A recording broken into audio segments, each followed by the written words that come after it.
Today I am with Tommy and Mylin, and we're just doing a little mini shoot. I'm just tagging along today to find out the inner workings of Tommy Kuo.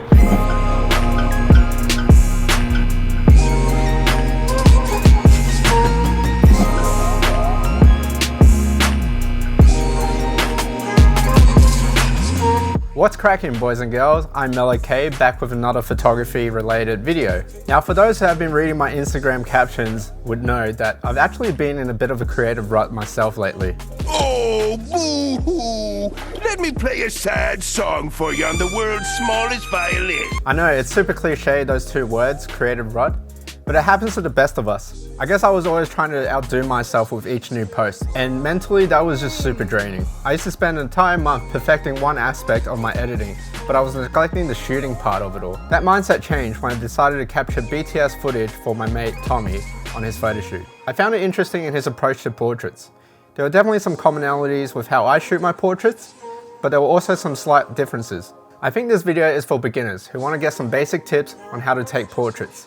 However, I think it also serves as a good reminder for people who might have forgot their ways in taking portraits, much like myself. So without further ado, let's get into it. Tip number 1, if you can't use your words to describe the pose, then demonstrate it physically. Demonstrate physically what your vision for the pose is and the vibe. I know this one's a little obvious, but I often find myself not doing this enough. And I guess like have just like a little bit of like a spring in your step. Maybe this time just have your 2 hands on the bag, but it's behind your back. So kind of just like as if like you're strolling kind of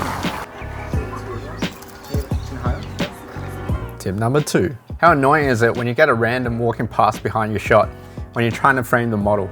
Tommy is trying to do a more Disney sort of look around this arch area, and the problem is there's a lot of people walking left and right, back behind, whatever.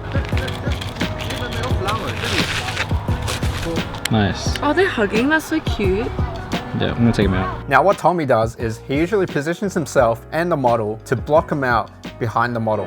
So Tommy, you're intentionally blocking out people by framing her? That's what I'm looking at, I guess, when I'm looking through the viewfinder, is where are the people in the background, and trying to angle myself to block them out of the photo, but also keep the composition good for, I guess, the final product. I actually shoot what I call a hero shot, so from bottom up. That way you're still getting a bit of the background at the back, but you're also semi-blocking them out at the back because you're not shooting level. Out, spot, yep.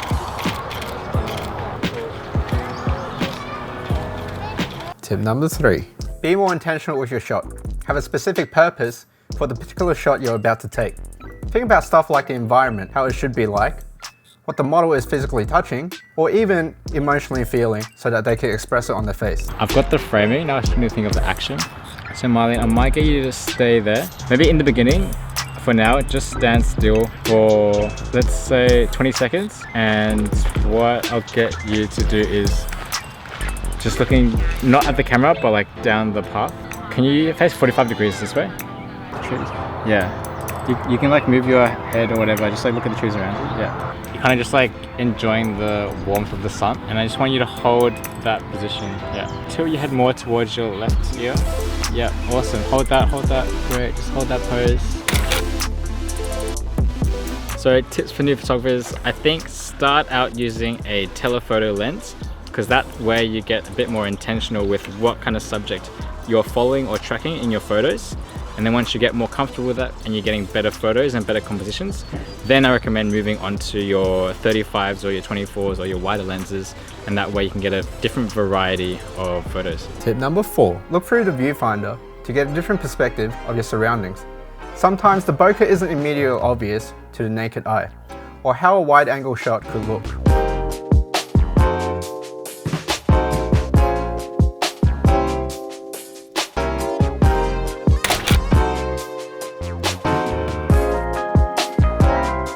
And finally, tip number 5. Find lighting that adds interesting shadow play. Shadows can be very powerful in adding emotion to your portraits, and not to mention the aesthetics. So Tommy's trying to find which table has the best lighting.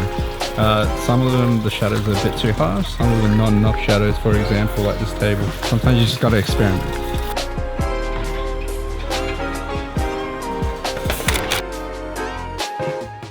There you have it. That's 5 tips to taking better portraits.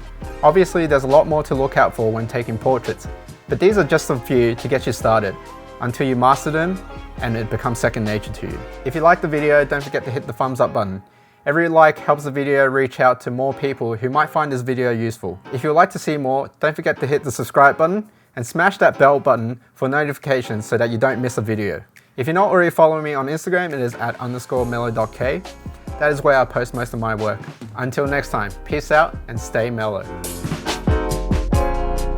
So Tommy here is in his natural habitat, I guess you could say. making a cinematograph. Now correct me if I'm wrong, but you're gonna use the head movement and freeze everything else for the cinematograph? Potentially. I'm seeing at the moment, I'm just getting different actions Yep. and then seeing which one I want to duplicate for the real cinematograph. Pro tip. Yeah, pro tip.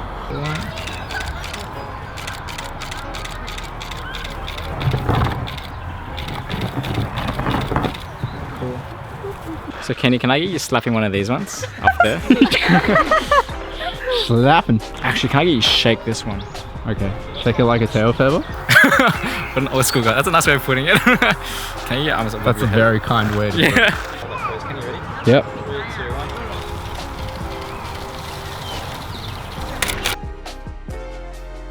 1. Arm pose on point.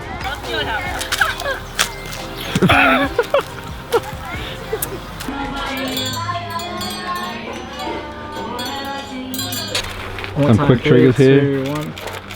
Real quick triggers. Listen to this thing.